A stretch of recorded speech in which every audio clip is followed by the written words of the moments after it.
Hello, my name is Justice Filmnook, and I will be talking about prison sentencing behind the bars. Prison might be a quick and easy solution, but it is not necessarily the right solution. There are a variety of alternatives that judges could be using that would better the offender for when they return to the real world.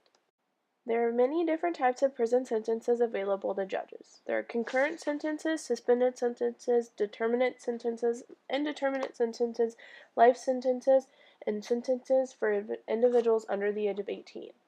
One issue with prison sentencing is overcrowding. This is when prisoners may be released just because there's simply not enough space available and that spot is needed for someone else. This leads to unrehabilitated prisoners wandering the streets.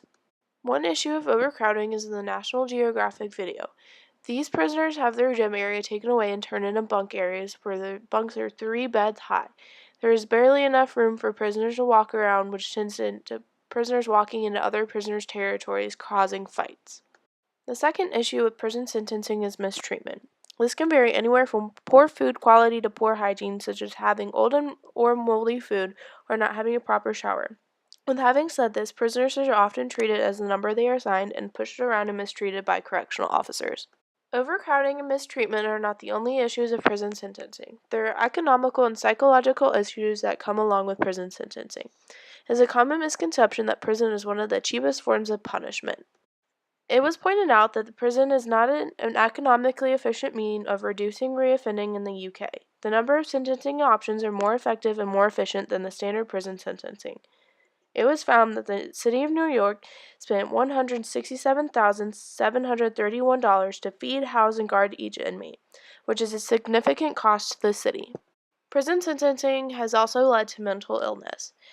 It is said that prisoners are effectively buried alive. Most live in concrete cells the size of an average parking space, often windowless, cut off from all communication by solid steel doors.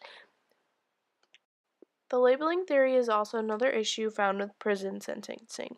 It is when you label someone as a criminal, then they tend to think that they are too a criminal, and they will eventually engage in criminal behavior. In the subjects of criminal identification, 2 different authors said that criminal behavior can either come from your background or physical features of your body, such as your head. Jose Cid, in the European Journal of Criminology, found that the effectiveness of alternative prison sentencing.